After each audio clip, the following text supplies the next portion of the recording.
I need help, boss. Stands up and says it louder. He goes, I have a really big penis. We're the NSAA. We're never serious about anything except grip ball. I have drifted an aircraft carrier. What? To an extent, but you'll be out there alone as fuck. There's no. Just bumping into people by osmosis of dopeness, you know? 3, 2, 1. We're going. Welcome, everybody. It is the Happy Hoodlums podcast. I got my co-host, Zachary Sampson. It's your boy, Kemper Woodruff, and my older brother, my very special guest. He's technically my cousin, but it's deeper than that. It's so deep. You got to understand, I was raised in the same house as this man when he came out from the East Coast. You know, he's my aunt's son, and my aunt is so precious to me. You know, her and my mom are two peas in a pod. You know, they're just ridiculously tight. And so it's only natural that a part of her would be out here, you know, that's so cherished, and that he would blossom in the way that he did, because this man has overcome so much and had a lot hit him in his life. And I want you to know, very importantly, he's one of the most lyrical people you'll ever hear. And this project that he's got brewing is like a storm on the horizon. And when it hits your mind, bro, just be God bless the shoreline, bro, because he's tearing that motherfucker out. So everybody, it is Chris Rivera, a.k.a. Mr. Icky Woods himself. Welcome. Welcome. What's up, everybody? Yo. Nice to be on the podcast. Thank you, Mr. Kemper, and thank you, Zach, for having me. I appreciate this. For sure. Yeah, you know, Zach, just so you know, Chris has been asking to be on the podcast for a long time, since before we even started rocking it consistently, you know, and this is a very near and dear podcast to my heart. Not just because it's my family, but because my family fucked me up when they told me that they were actually watching the podcast, you know, and when people I love started giving me feedback on it, you know. And Chris, was that first podcast that you saw, the one when my dad passed that we just posted? Yeah. Okay. Did you and wind then up? I got a little nosy and I started watching all of them. And I really appreciate, and I love the one with with Ampanita. I love the one with your mom. That was a mind blower. I like the one with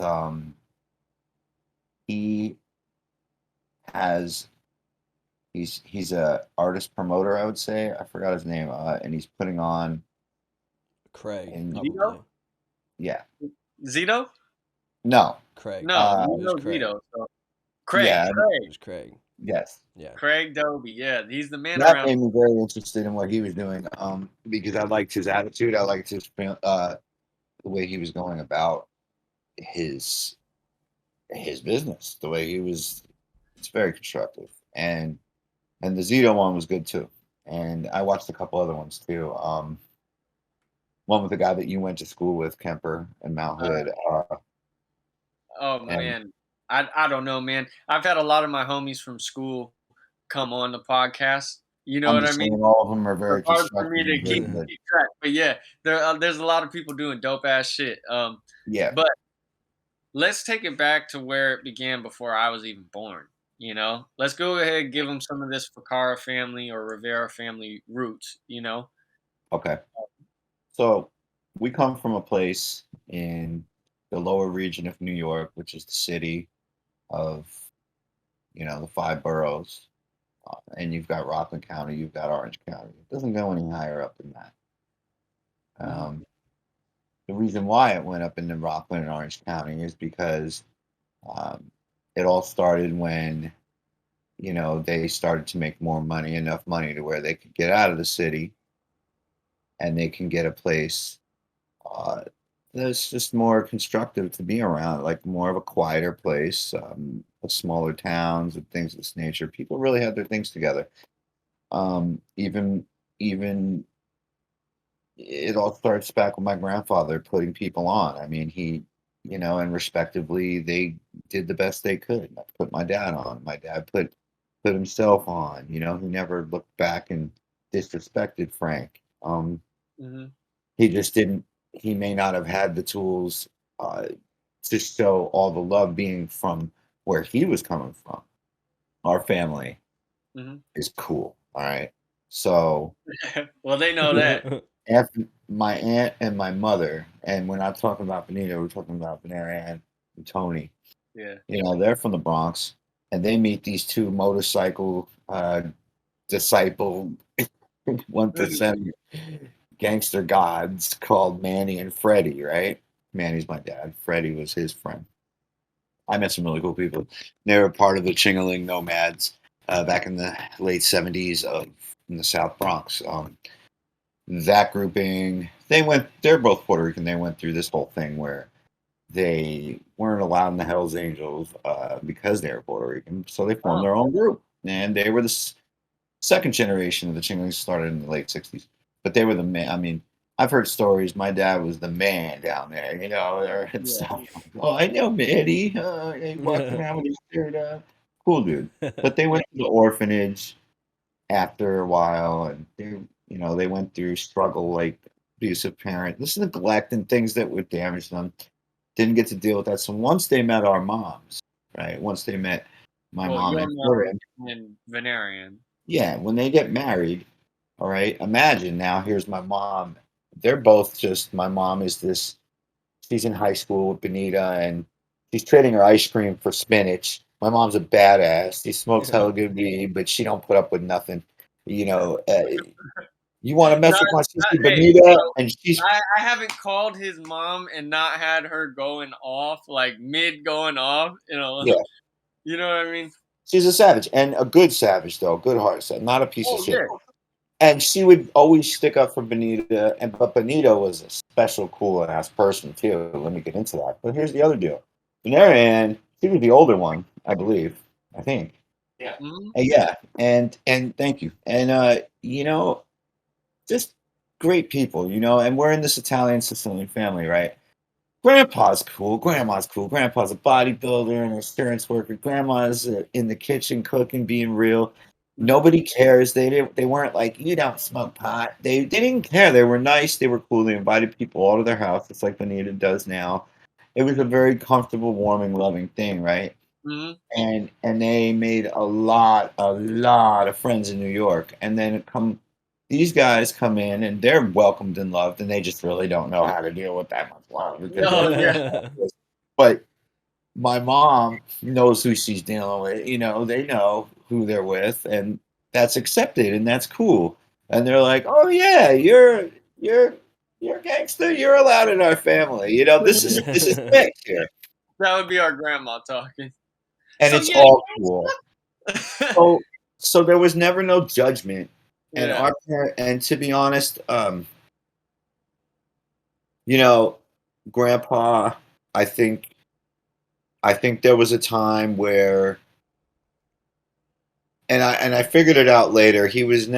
Grandpa was never ever judgmental, racist, any of that. There was just struggled times that got misunderstood because nothing but Puerto Ricans and blacks and everything has been accepted in our family since then. That's Mhm. all that came in it. Yeah. Okay.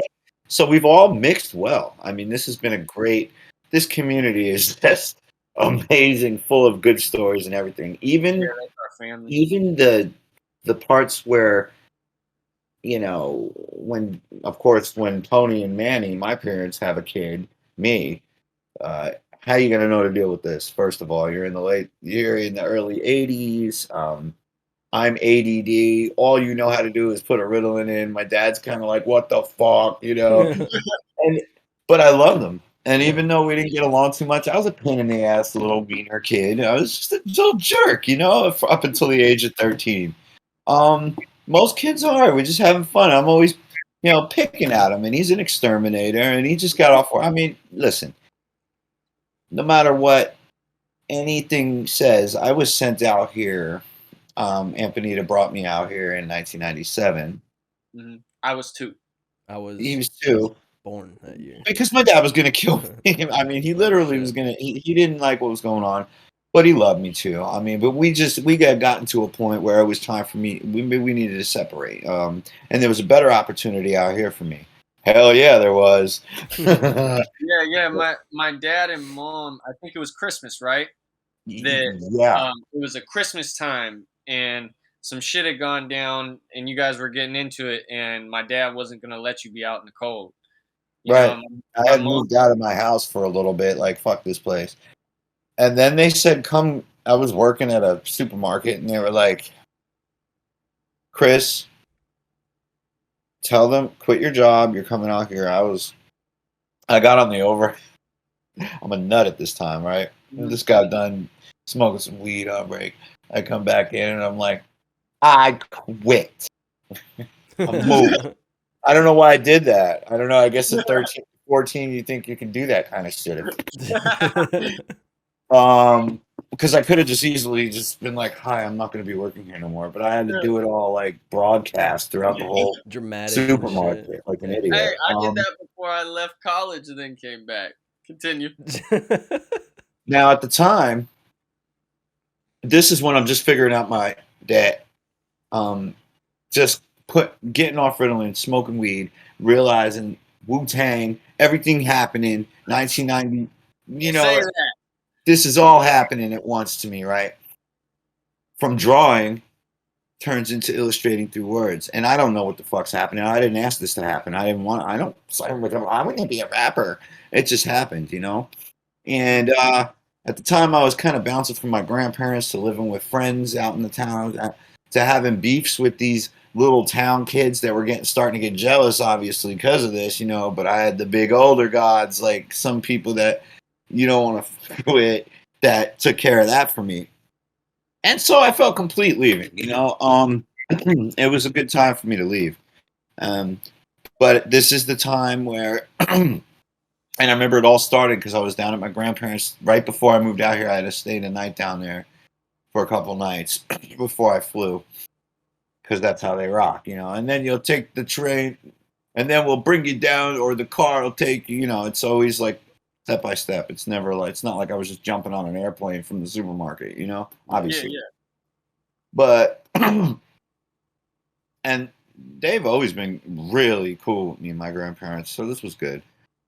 But they had taken me to a point where we go to this movie called Executive Decision. Hmm. I think it's What's with it Nick about? Nolte. Nick Nolte, and they're in. It's about.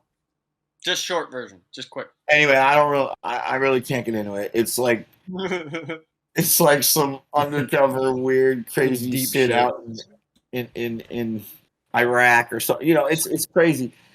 Executive Decision. I'm not gonna ruin it for nobody. Anyways, I took this. You watched that movie, all right? I took this movie, but on accident, when I get home, I was like, for some reason, I said, we stopped by a store. I grab a notepad and a pen, and we get home, and I remember there's like and they have at the time these moving pictures. My grandfather bought these pictures that move. Was it the fish, or are you talking about holographic shit where you walk That by it? one, yeah. It was Yeah, no, it was holographic, real like, life moving, yeah, like the like, Mary and like there's shit. a battery in it. Yeah. Yeah, okay. All right. And I'm on the thing, and I write this entire. All of a sudden, I don't even know what I was doing. I just wrote this entire rap about the entire movie, and that was the start of it. And I read it back to them, and they were like, "Holy shit, you remember all that? That was pretty good." From there, it took off. Wait, I you never read forced it. Grandma and Grandpa a rhyme? Yeah. Oh, Dead they're very serious. deep into this. There's things you don't know. This is deep because of That's what them. I'm saying. I'm jealous right now, bro. I'm learning my family. Like, bro, you what? Yeah. Hold on. For the people, just so they can understand. I Grandpa's heard a lot of my tracks too. Look, He's I can pull it up right now. It's right on my phone. Grandpa and Grandma, the most Boom. beautiful fucking couple ever. You know what I'm saying? Can you Grandpa. imagine? Grandpa took me to Barnes and Noble. He's like, pick out CD you want. Oh, that's a good one, I bet. Red Man, Red Gone Wild. I mean, he used to take me. Dude, he was cool as fuck, my grandfather. So was Uncle Yeah. John. These people cared about me big time, and they were never, you know, he knew what was going on. He knew. And the thing is this is where it comes into it. I'm not like, oh, want to be a rapper one day, and that's what kills me about, I take it real serious, and that's why to this day it's going to be on God's terms when this happens, because when you're an MC and not a rapper, you've got to really just be you. It's not, you don't make the call, okay? Because you have the skill, talented.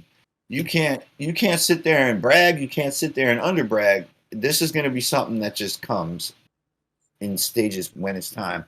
So you just do your life, and you live your life, and you grow, and you get example, and you get experience, and you do what you got to do. All right. It's not about living in the streets and not living in the streets, because there's a lot of people that never left their television that are rapping and swear to God they lived in the streets. I don't give a damn about the streets. You know what the streets did for me? Nada. It's what I did for the streets.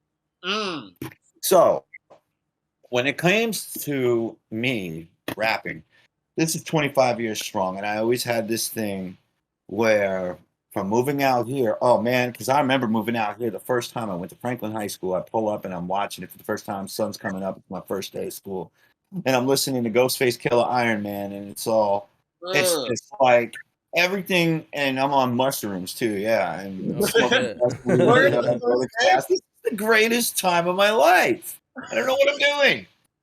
So it's incredible, and I'm meeting the coolest friends and the coolest people, and this is where I wanted to be. This was it. If anybody has a more, I couldn't ask for a better, different way for this to have panned out. Let me tell you that right now, because I have so many memories that I'm so proud of, straight to the heart of hearts, man. This was great. So 25 years later, this is what it is, man. It's like, I always told myself, now let's go back 3 years from ago. So I don't want to get too dramatic into it because it's just too much of a story of that. I want to get to the point of this podcast, what it's about. But I always knew, and for 23 years, I'm Wu-Tang. And this is not, I'm a Wu-Tang artist or not. This is just part. You know how, like, you have your favorites, and then there's a part of you that you're just from that bloodline. You're from the first rap I ever remember hearing was Wu-Tang. Sitting in the front room, listening to Wu-Tang with you, and you were playing the 36 Chambers shit. And it's so much deeper to me. You had a literal pot on my head, and you were calling me your little pothead because you were ripped, and you were banging this shit. And, like, that was the one thing. My dad didn't like rap music. I love rap music. We disagreed on this till the end. And here's the deal, Clint. He never really gave it a try. But all I can say is he was just rocked till the end. He was pissed that 80s fucking hair metal went out. But but you know what I'm saying? Like the rap shit was so deep. It was so different. Nothing sounded like Wu-Tang. So when I heard that, I was always woo, woo, woo, woo, but it wasn't fanatic. It's woo, woo, woo. Because that W has been like a bat signal for me in this entire 25 years of being out here, taking me in the right directions. Okay, making sure that I know what's, like, my soul is into this shit. Like, I'm tapped in, like, real deep with this. This is not just rap and not ideologies. This is different. This is like, I can't fake this shit. I can't make this shit up. All right. Yeah. So we get to 2019 or 2018. And I had always told myself, I'm not going to force it. I just knew one day, man, even doing my own music, like, I'm going to walk right into this woo shit, man. It's just going to happen because this is just this is what I know. It's not what Wu-Tang is to everybody else. It's different to me what Wu means, what it is for me. And wouldn't you know, lo and behold, I bump into an artist and a friend who would eventually become one of my best friends, even behind my back, would say, fuck you, you talk shit about Chris, I swear to God.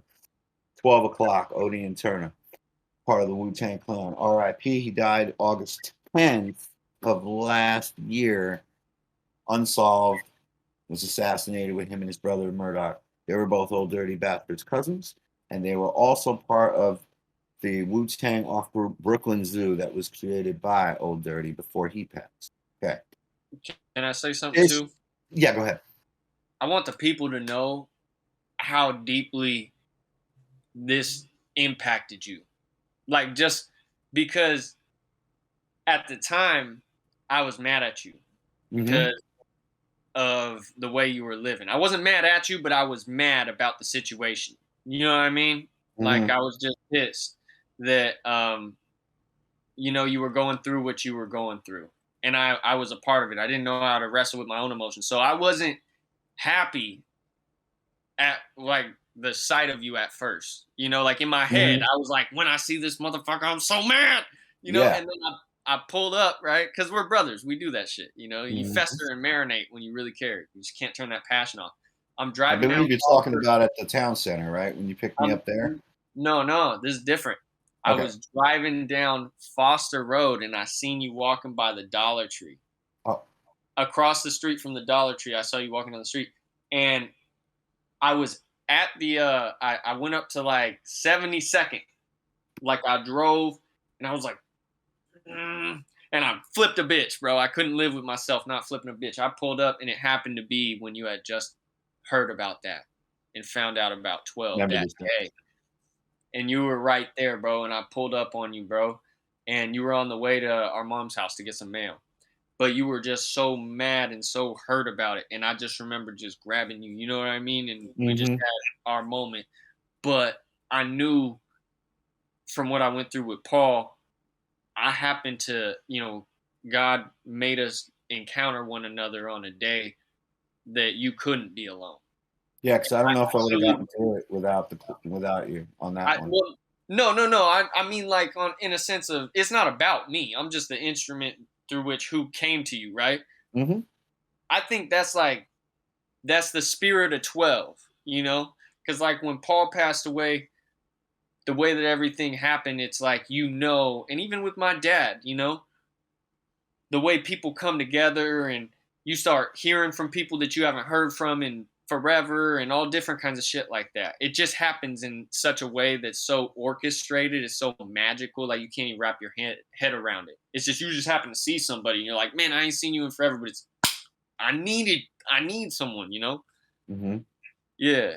And so I just need people to know, like, that was your family, bro. Like, that was really someone you loved. Like, and for 3 years during this time that I was close with 12, I didn't really talk too much to my family, and I spent a lot of time. They don't know the whole thing because actually through that time I was going through a lot of I was using harder drugs for a minute, and I wasn't like fucking up, but I was at the same time I was fucking up, But I was also like just living more free, and I was spending more time with them, and other people, and mostly just solidifying.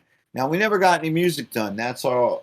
That's going to be a different part of the story in a little bit, because it's not even. I'm not going to get into every. What I'm here to do is just put a little outline about where I came from and what, like he asked. You know what I mean? So I don't want to go off course on you. Yeah. But so imagine that, right? So I'm like, huh. So how'd you meet 12?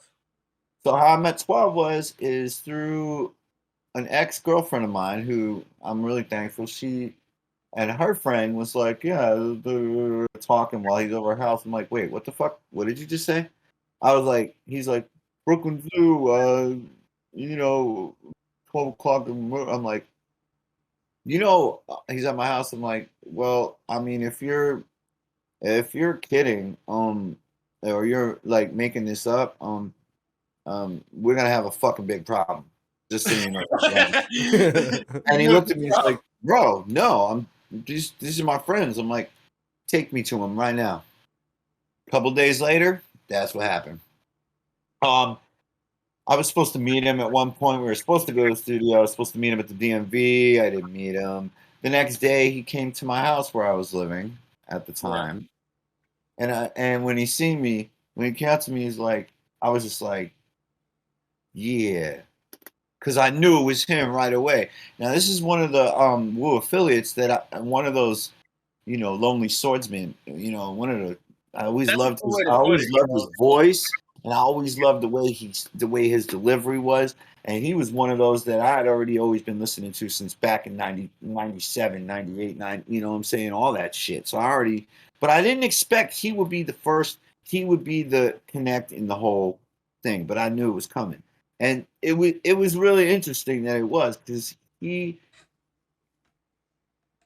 can't tell you how awesome this dude of a person, like, they'll never, I don't know how to explain it, but I will tell you this.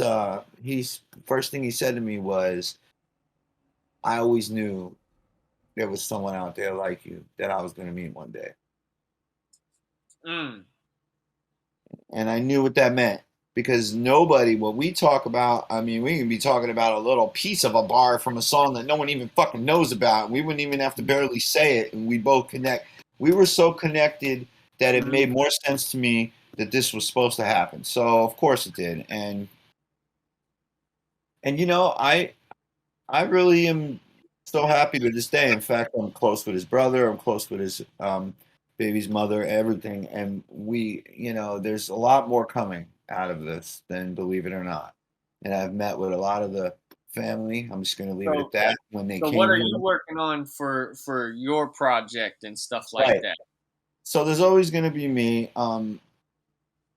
I dug myself out of a dark place, and after his death, just real quick, that's when it was September 25th of 2021.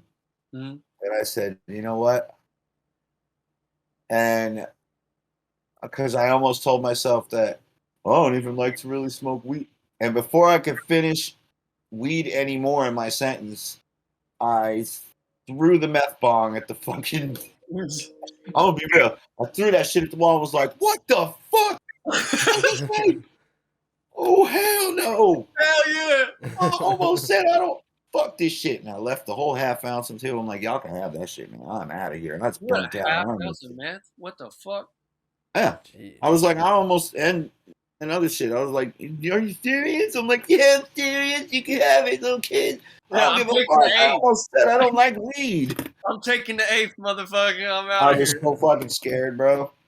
I Yeah. was like, how do you, that was a big commitment to quitting, besides my cousin Colby and Kemper going, you fucking crackhead, get it together. And my friend getting killed. Well, I said, I could either go downhill. we ain't therapists, all right? I can either go downhill or I go uphill. I don't Chose know how. uphill. And ever since uphill, now we're in 9 months from now, since then. Oh yeah. And I never gave up. I mean, the album I'm working on right now, which I need, I'm just going to be real with you. It's all written out. The cover art's done. I've done myself. I made it. I mean, everything. Yeah. The only thing is, I need an engineer to vibe with me to make the album. I got the money.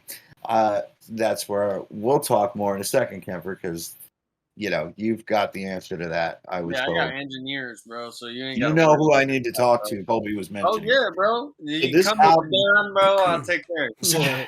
This album I'm going to be promoting. This is okay. So I'm Woo all day, right? But I'm Chris. I'm Icky Woods. I made that name because, well, come on. Guess what it means? It's not just a football player. It's what would you imagine when you hear the word Icky Wood? Smoking that sticky. Would you believe it? My woods are icky. And I just, because I never could really think of a dope ass rap name. I mean, I never really, was like, but that I was like, yeah, I'm going to do that because I got to have some kind of. But I mean, the name of this album is called Rise of the Gargantuan Earth AD. And what it means is, behind it is the cover art is going to have, there's a day where there's this praying mantis on my shoulder. I'm on the train. He hops off. He follows. He's on me through the whole train ride. I'm like, this is fucking cool. What the fuck? Don't breathe too hard. I get off. He hops off. I'm like, bye, little guy. I love you. And some dude almost steps on him. I'm like, you step on him, I'll fuck you up, bro. He's like, oh. I'm like, back the fuck up, cuz. That's my boy. Because you ain't gonna step on this praying mantis. I swear to God, you're not in your lifetime. Your Yeah. shoe will get melted. I walk. I don't know. And then he hopped off, the guy, the little man. I walk over to my friend's house, and on the door, on his screen door, there's this like little tree right next to it. And there's this little baby mantis. I'm like staring at me like, I was like, with my phone, that's it. And it came to me. I'm like, Rise of the Guardian. That little motherfucker had such an impact on me when he was staring at me. And you know the whole story, I hope, behind what a praying mantis means and everything, and the whole. Get into it because I don't really know all that much about mantis. Well, I really forgot, but I know it's definitely. I was gonna say I've seen them fight. They're auspicious signs. I know that much. Bro, but I The don't, praying vicious, mantis bro. is deep shit. All right, I don't know what they mean, but they're just one of the illest things on earth, and that's like It's a big meaning, and it's definitely a big meaning when they have something to do with you. I'm gonna Google it. So Hold up. We're about to get Google into some like fucking medium shit. All right, hold on. What does a praying mantis symbolize? I'll just That's keep the third looked up. Overwhelmingly, in most cultures, the mantis is a symbol of stillness. As such, she is an ambassador from the animal kingdom, giving testimony to the benefits of meditation and calming our minds. An appearance from the mantis is a message to be still, go within, meditate, get quiet, and reach a place of calm. Continue. How coincidental.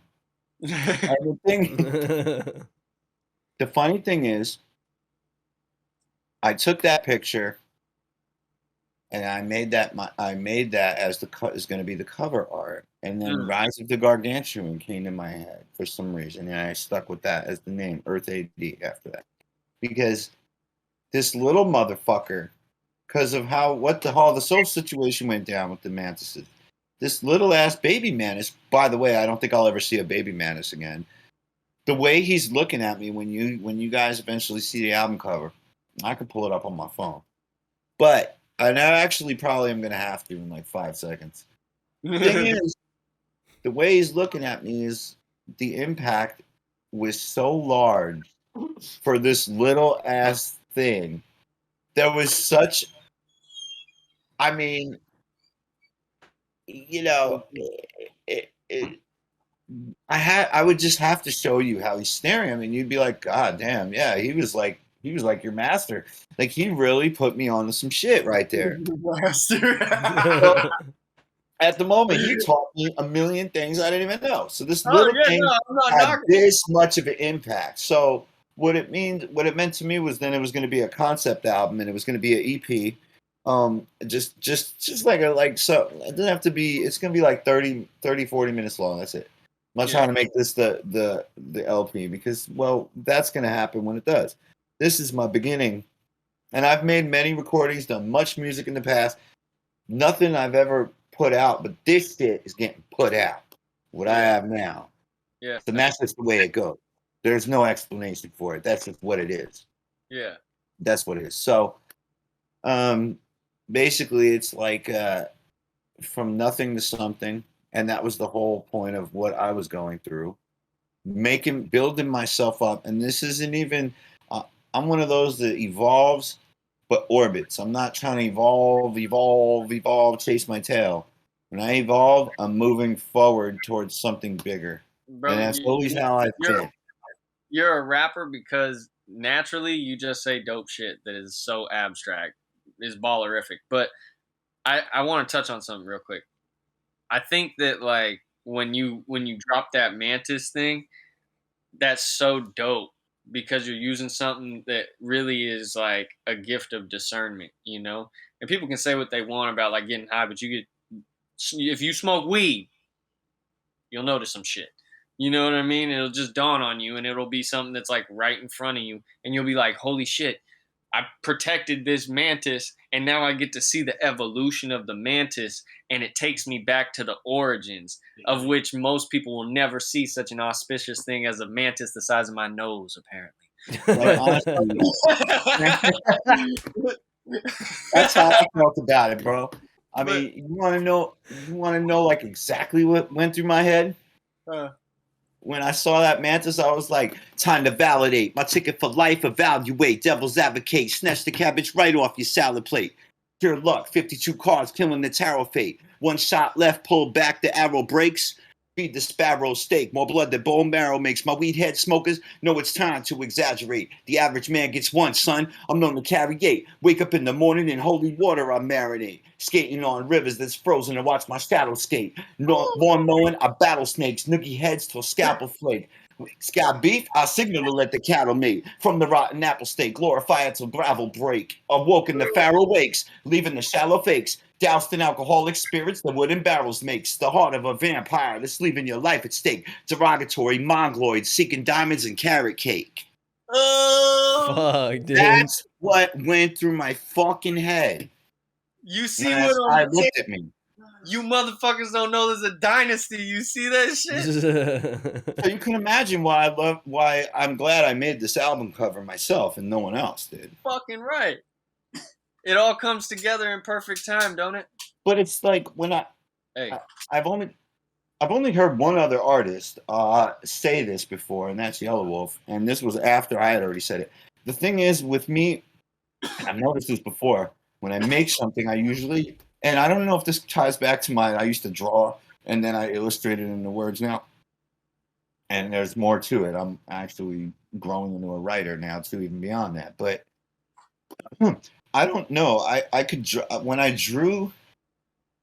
when I made my album cover first, then I was able to formulate the album behind it, the concept. Yeah. You know, it's kind of like how I had to do it. I had to, because the whole point of the album is like from nothing to something. I mean, don't judge a book by its cover, and definitely don't look at that little ass mantis staring at you like that. If that didn't do what that just did to you, then you're not human. Because he was like, whoa. I'm like, wow, dude, that just changed my life. Look, I'll tell you what. There's a lot of people struggling out here with a lot of who they want to be and who they need to be and what they're going to do. Everything I just told you, let me put a disclaimer on that. I don't give a fuck. Because you know who comes first? My son. That's what drives me every single damn day of how to help my son. His name's Apollo.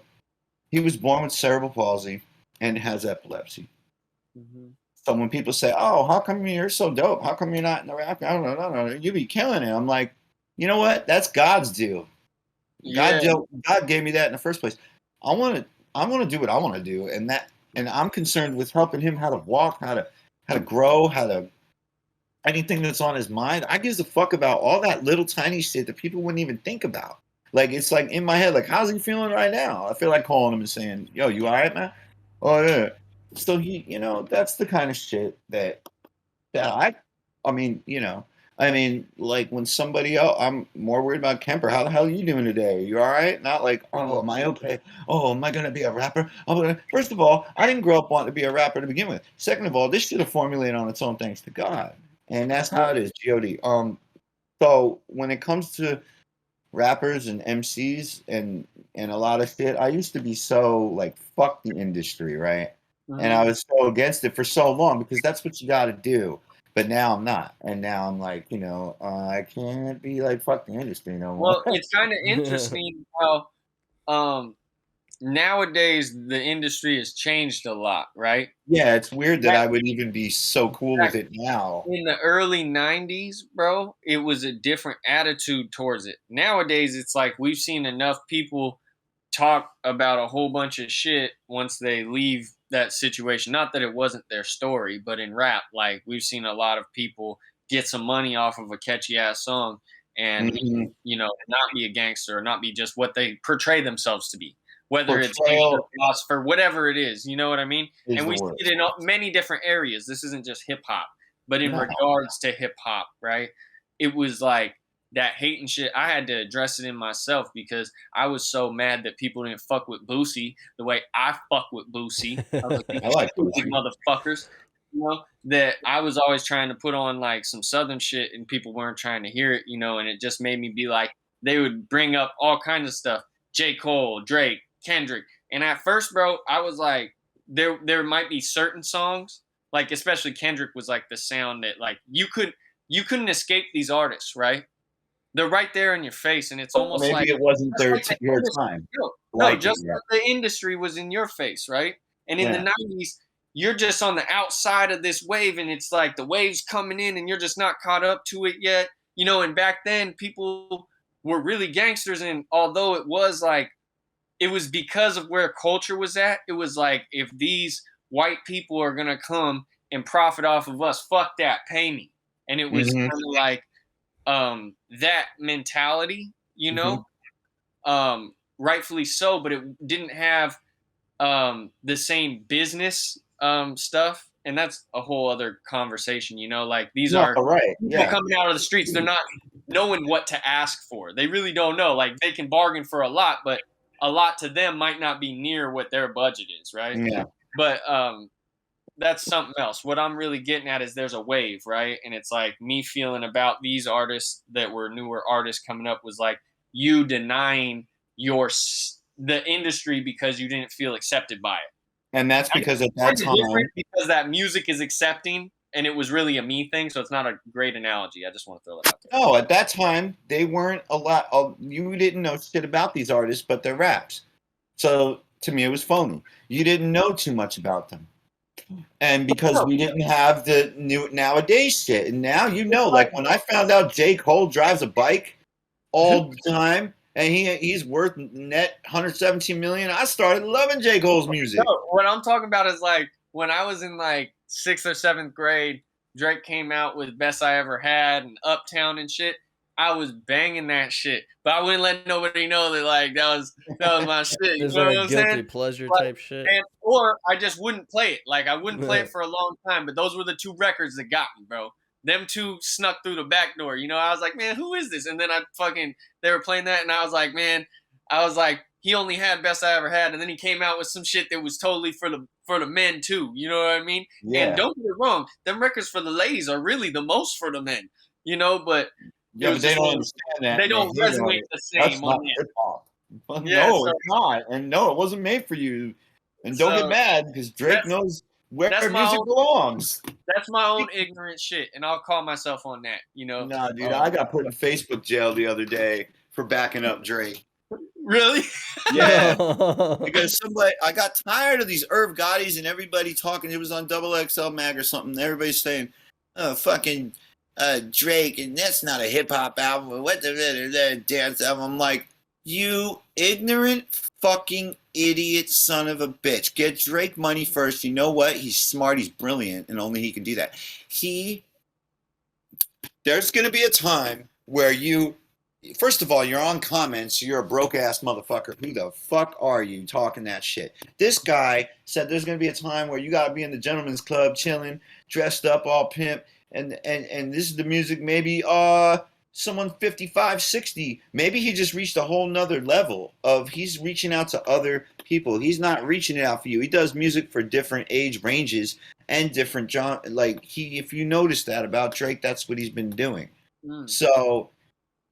Don't get mad at him because he wants to sell to this group of people. I just thought a hip hop album. It was garbage. It wasn't garbage. It's not a hip hop album. Well, you know what's interesting? It's a fucking good album. It's different. Is that not you. We think we know people. We see their art and we think we know them, right? Because we have a connection to them. But it's a one-way connection, really. Right? Because that person, you don't really know that person in the flesh standing right here talking to you, although they may talk to you on a record, and it's just the same to you, you know, but they're still not there, actually. They don't physically know you. And I think when I look at, like, your story, bro, the potential of the greatness required the level of adversity that you had to overcome before you present yourself as Well, the that's art, why I'm doing because this podcast too. you're I got the work of art. You're the work of art, bro. The MC is the art. So all those rhymes are just symbolic of this, you know? Right. But here's where I need to tell you now Mm, where I flaw mm, and my worry. Now, I'm bar heavy. This is going to be a guaranteed notation. And this is going to put me in a particular category with Redmans and Benny the Butchers, and I'm going to tell you this why. And I'm mm. going to get respected and noticed by these two. But that's it. There's no others like this. I have an issue. To make a song in layman's terms, this is what I was getting to, sewing all this up. I have a problem. I can't seem to make a simple ass song. And and that would mean like, I can, I'm phenomenal writing, maybe. But how can I write this shit? Like I have to think about I want to, all right. So and this is where people get criticized, like say Marshall, for example, Marshall Mathers gets criticized for his revival album, right? Because he came a little socially conscious. He didn't go so bar heavy on. He's doing something totally different, trying to, you know, what he did with that album. And a lot of people said it was garbage. And no, it wasn't garbage. It's just that you're garbage and you're not ready to accept that. I think for him to be able to do that is amazing. For him to be able to make okay, for him, he's been doing it since day one, and people don't respect. How could you diss him for that when he made Stand? When he made all these, you know what I'm saying? That's like Tupac. Now me, I need to be able to write a like a simple ass song too. So, this first, I don't want to just be known as all bars all day, even though Redman and Benny are real successful at that, and that's great. Those are not people I'm trying to copy, and I don't inherit anybody's classic style. I'm me. But that's where I'll be. Can I tell you something? I want my legend to go a little further. I think the thing about evolution is you got to work from where you're at, right? Like your song is your song, and like the complexity that you're bringing, it's almost like you always want what someone else got, and someone else in their head, they're like, there's people that would play the cards that you were dealt and win with them, if they could. And everybody's like that, but we may all want what other people or admire what other people have, right? But I want you to think about, like, let's take Nas as a good example, right? Yeah. Nas has been on songs with many different people, but he was still Nas, and they may have brought different musical life and vibes and things out of it from their own energy while they're creating that music. But like, it's okay to be a specialist, and maybe it evolves and maybe it doesn't, right? But never make that a creative roadblock. You got to play to your strengths, and I think the world has finally evolved to the point where they're ready. I think people couldn't follow it because when there was only fucking Tech Nine and Twista and like Eminem that were really on that mind-blowing like level of speed while like being multi-syllabic in their rhymes and stuff like that, big complex words that a lot of people don't even know. They're like, hold on, just slow down because I want to know what that meant. And so I think right now we're musically and culturally at a point where the listening ear is there, and there's so much of a presence because of the internet and social media that it's like there's an audience for every gathering, for every concert. It don't fucking matter. And it's like the people that are the greats, oftentimes who they admire and the people that they lift up are people that would fall into that category. Like, and I don't know the origins of this, and I'm gonna put that out there right away. but I'm gonna make two comparisons, right? Fat Joe and Big Pun, Mm-hmm. and then God, I had another one. Now this one's a little different, but Jay-Z and Big L.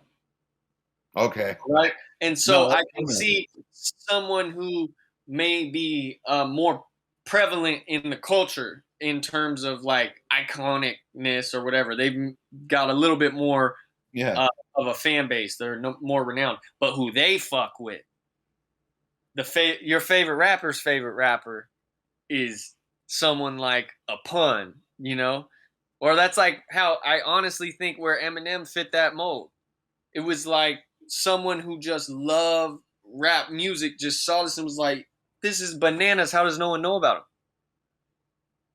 You know? Yeah. And I think in terms of like life story, I don't want you to just gloss over what you've experienced as a man in being a father to Apollo.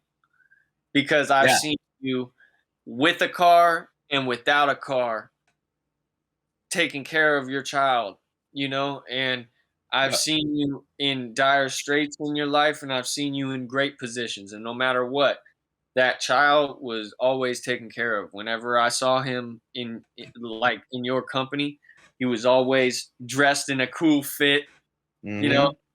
even when something spilled, there was always a cool replacement backup. You know, Mm-hmm. you would show up and just always have gifts or like the way that you guys would vibe and say stuff and how he understands music and you would give these gifts. Like I remember I had a little guitar when I was younger that Oh, he I don't know, still has that too, by the way, somewhere in storage. Yeah.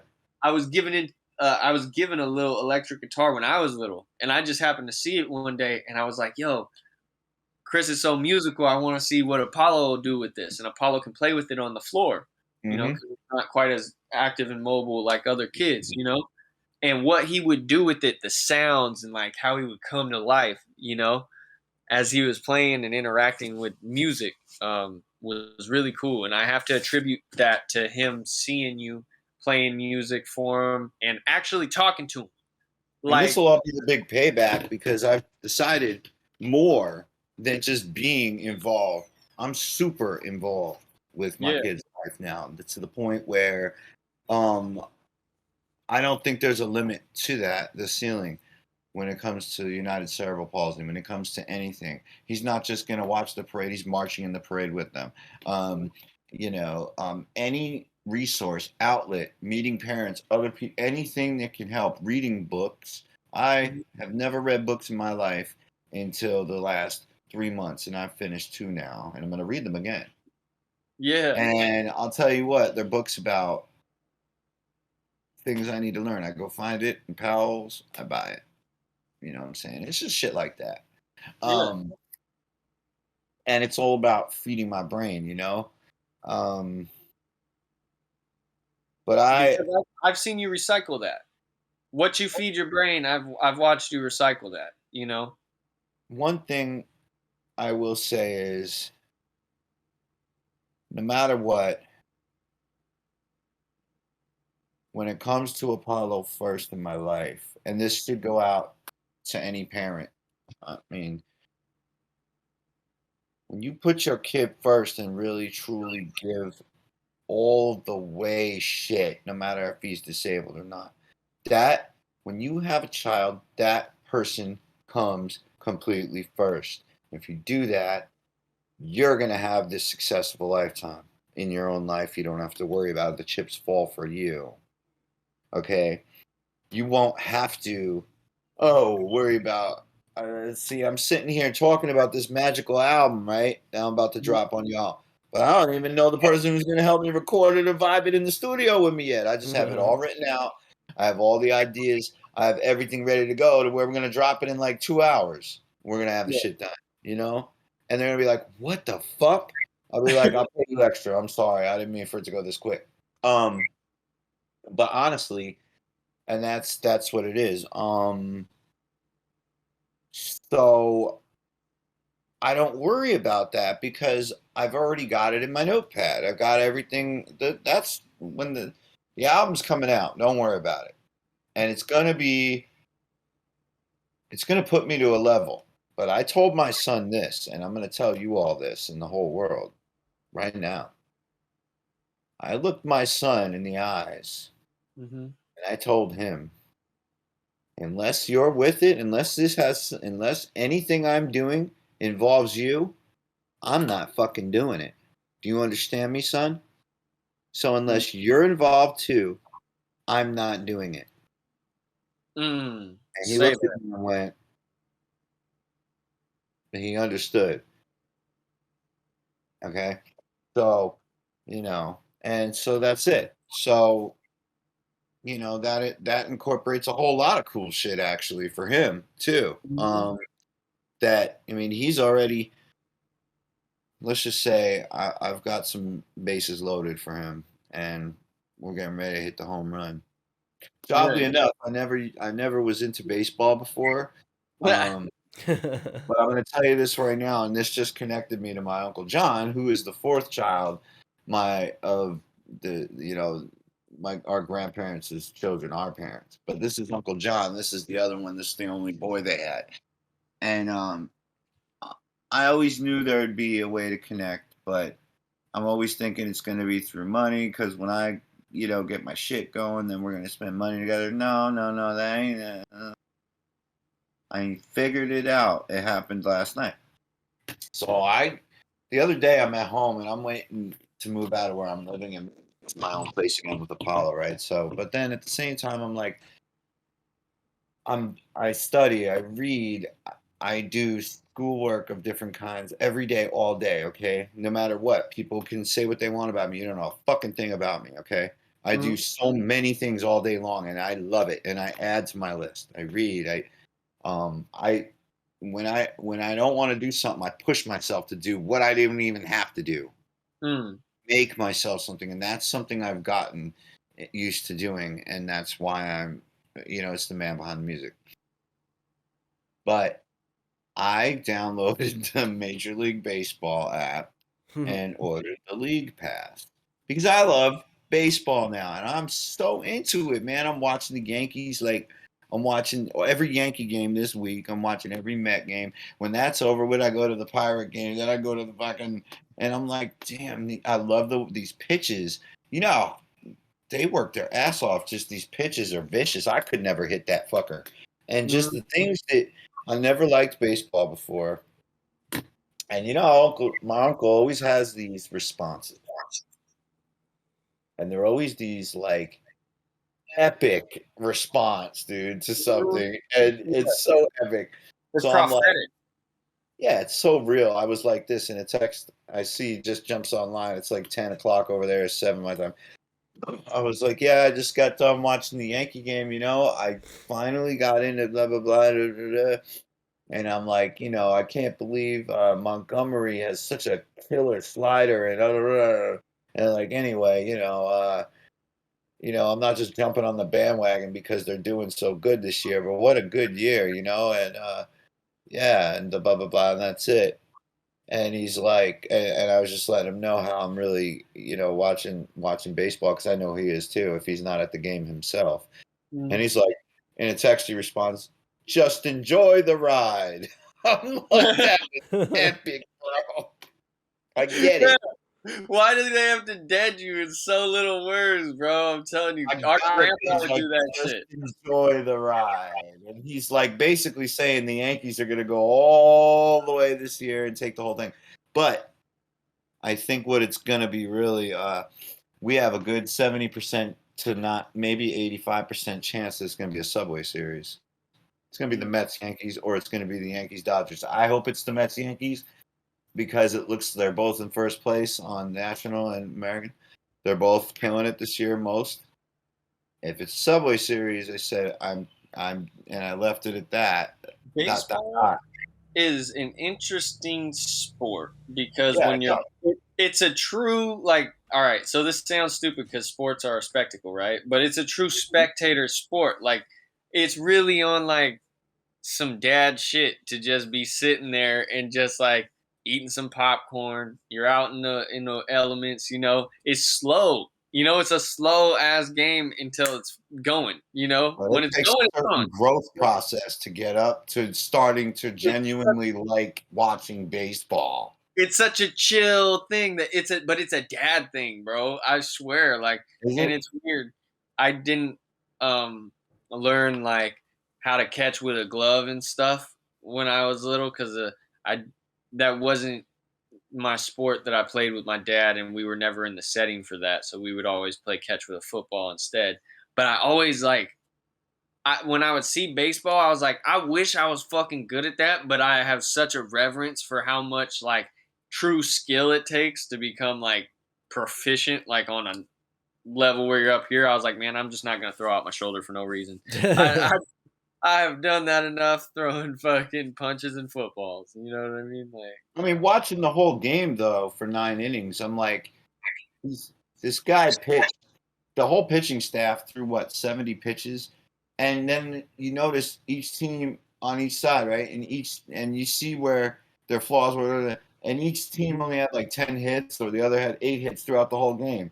That means it's hard to hit a ball, bro. yeah, So if you hit a ball, even in professional, it's very rare that you're even going to get a hit. yeah. Oh yeah. And it's so impressive, man. Mm-hmm. So it's like, you know what I'm saying? I'm just like a baseball fan like crazy Yeah, right my now. homie Joseph, I used to look, they thought I was on the baseball team my whole senior year cuz we had English together. So when it would be English class and Joseph would be like, "All right, I got a game." I just stand up and be like, "Yep, all right, I'll see you." And like they thought I was on the baseball team, but I really wasn't. I just go out there and just smoke weed, watch my friend play baseball and just chill, you know? And I look back at those times and I'm like, it's a simple thing. And I think that's what you're kind of getting at with your music and life balance, you know, is like the complex with the simple, you I know, see. and that harmony that's created. And it's everywhere in life. That's why they talk about like the yin and the yang. And that's why the yin and the yang have the opposite color within it. That's why there's a dot Got it. within that half because they're inseparable. Mm. They're and if you look into Chinese meridian theory, rather than seeing the anatomy guy standing like this, or you know what I mean, like we see him, he's Mm-hmm. actually standing like this because the front of you has your yin meridians, right? And then, which is that still, grounded, cool, calm. It's like the hidden aspects of a thing, right? Mm-hmm. So if you were looking at a room, right, the walls and stuff um, would be yin in some qualities, in that they're still and not moving, whereas the yang qualities is livelier, it's a warmer environment, it's more energetic, and that would be what's going on within the room, right? Mm-hmm. But if you were to look at like the room from a different perspective, or I lost my analogy. I had it for a second. It was right there. But anyways, you see what I'm saying, right? You can't have all of that presence and that atmosphere even exist without the walls being there, Mm. right? So like Yeah. they're inseparable, right? That Mm-hmm. space for the warmth and the changing. So on this part of your body, right? If you think about it, when someone's depressed or whatever, or when we're in the womb, right? If they're trying to comfort themselves, where do we go? Right? If you're Mm-hmm. truly in ultimate terror, right? How do you comfort yourself? This, right? But if you're not, which would be like, say you're an entertainer, right? Mm-hmm. You're someone who's creating a presence and you're being lively and stuff. You're not going to do that if you're truly in a life or death situation, right? That would Right. be completely abnormal, right? So the back muscles that stand you up and help you present and are very strong carry a different energy throughout your body. So that's how the chi flow actually moves through the meridians of your body. So if you look into yoga, as you stimulate different portions of your body, the same pose can have two different effects. So I could do like a deep lunge, right? And if I have my head up, it's like a very enlivening pose. But if I'm down like this, I'm going to be feeling much more calm. And there's reasons anatomically, like within your body, that you can explain why that chi moving produces different chemicals that give you emotional and spiritual experiences, right? Mhm. And releases from your brain, I guess, being overactive. And so, versus if you're in the morning and you want to do something else, you're drawing in a different energy. But what I'm talking about is the inextricable relationship, and bond between the feminine and the masculine energies of the Yeah. universe, and when you're talking about music and sonic things, like let the beat be what it is, let your life be what it is, and let the lyrics paint it all. However the fuck it works to you, and other people will just get it and love it because it's you. Right. Hey, That's I'm how you're right right. on. Sorry. And I mean, maybe he's tossed me that armor drink too. Yeah. Thanks. I was just sorry, y'all. I was just trying to give something to nourish with real quick. This the Hey, it's all Mamba. I good. love this stuff. Hey, Mamba juice. Mamba juice. Yeah. I don't really. You're right. I mean, and I hope there's never a time that I have to come out with a layman's term song then, because really, I mean, you're looking at, I mean, I You're don't a know. genius. You're a complex genius. Can you imagine if fucking the Woo were ever to dumb their shit down? No, they're Mm, off the chain, just talking their shit the way it made sense to them, and right. everybody else put their own context to it, and it became what it was. But it was meaningful just because they put it out there and showed you can express yourself in this way. You can Yeah, and express shout out yourself. to all You can. the brothers in the Woo because I'm gonna tell you right now, I call them my family. Let me tell you something, man. Right now, Hey, adjust the camera. it's There you go. beautiful because right now I'm watching all their live performances and things of that nature. They put on some of the greatest shows ever. Hi, how you doing? That's my friend Kobe right there, by the way. Yes, He's sir. That's my cousin. He just came in to say what's up. But I'm just being anyways, all I'm saying is that best show on earth, man. They really get the crowd going. I mean, I've never seen they put on an energy that I gotta say consistently for 30 years. Come on now. and That's and what I just want to say about what the Woo represents to the world on like the bigger message is it's okay to express yourself in a way that people don't understand you that's dope to you and yours, and mm, they're gonna accept you and love you for that shit even if they don't understand it, because they'll come to make it an right. understanding within themselves, and that's what's beautiful. It allows a journey to Yeah, of this relationship with the art. When it's that simple, it is. just is what it is, but it doesn't have that tantalizing thing that has staying power, Right. and iconic mysticism to it, where people are like, what the fuck were they on when they made this shit? People Yeah. still can't figure out Pink Floyd. You know what I mean? Yeah, it's one of those. It's one of those deals. It's one of them. And it's rare. There's a lot of music out there. There's some shit that you can really understand and like think about the rock era, the folk era, the soul era. There's some shit you can really understand, and there's some stuff that's just different where you just can't figure it out. It's too genius, and so I just want to say never And stop I doing love it. how they break every barrier. Like it's like whatever you think this genre was before us, um, you're not gonna mold us. You're not gonna tell us what to do. That shit is dead. We're gonna speak for those. We're gonna speak for ourselves. Get it? Like Mhm. kind of like what we might have been talking about earlier, in a way, in a sense. Mhm. Um, Kemp. Yeah. It's like they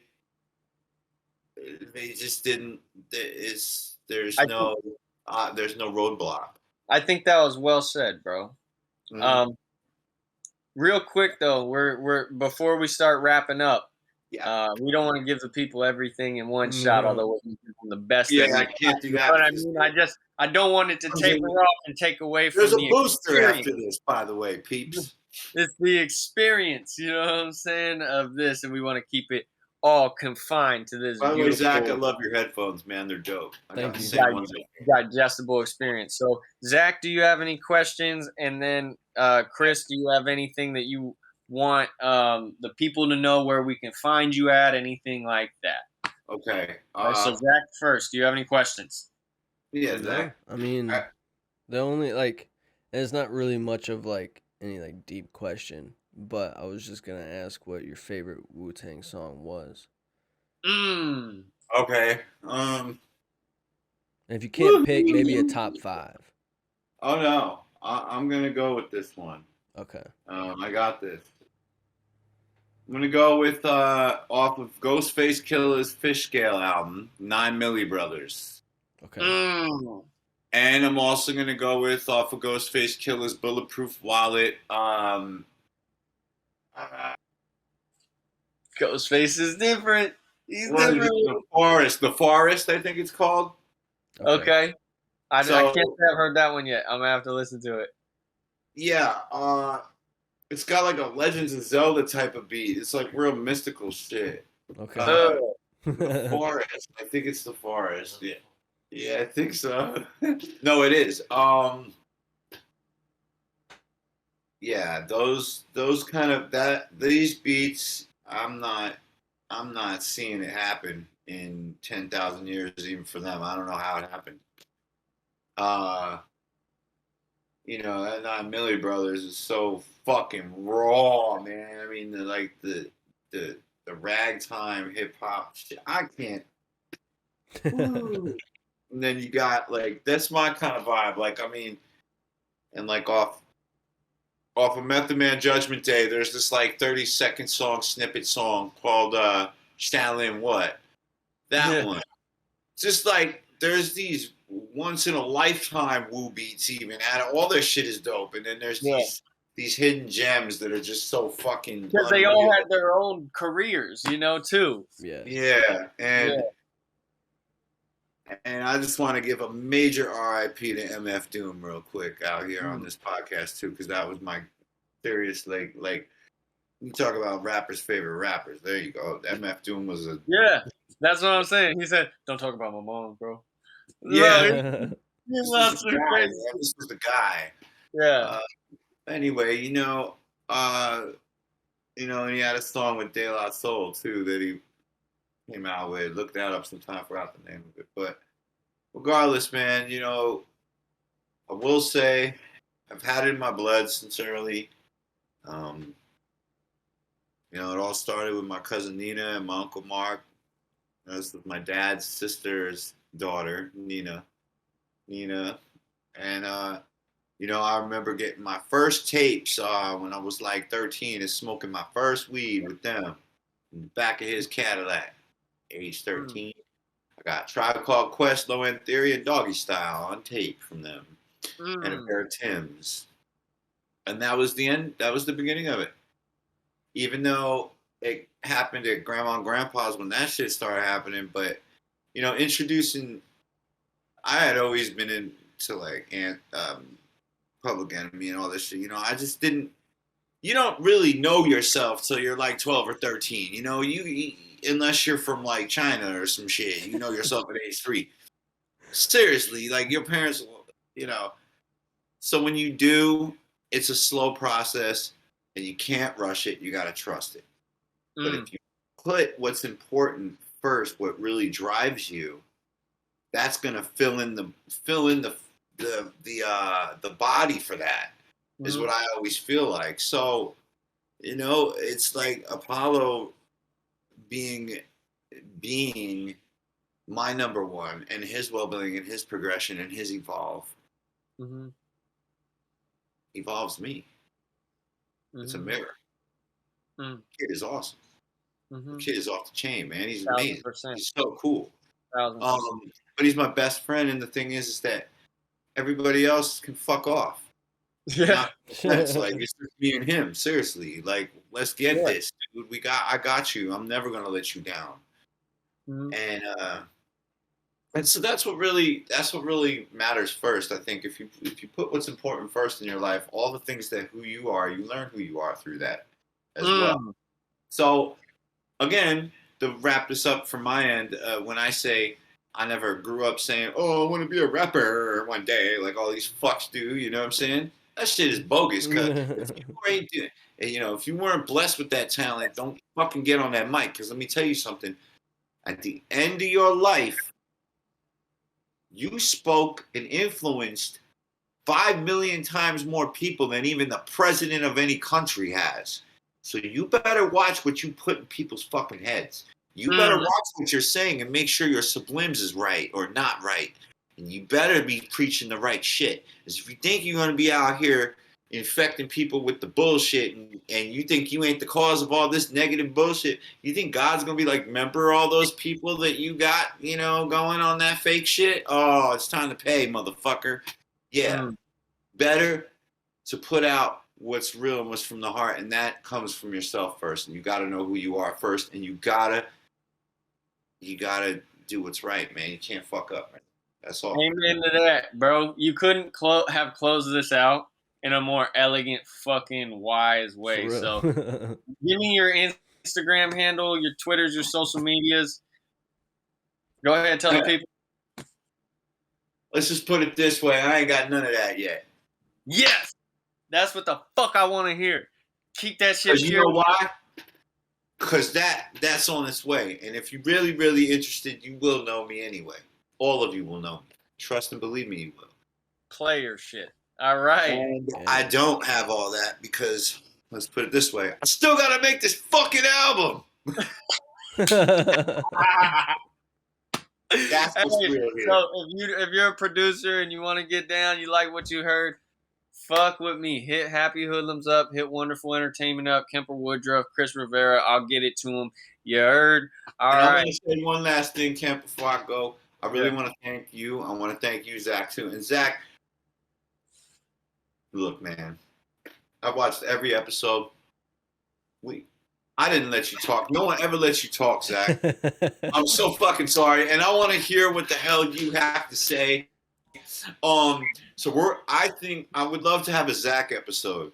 The next podcast. Like, because what the fuck do you think? You want to know after Zack has had to sit through all these podcasts, he's got some shit to say. Okay? Zack, you're awesome. And thank you, man, for having me on the show, brother. Thanks for hyping me up like that. I appreciate it. You're welcome. Yeah. All right. Zack episode. You've been an awesome host, too. All right. We love you. Peace. Peace out. Hey.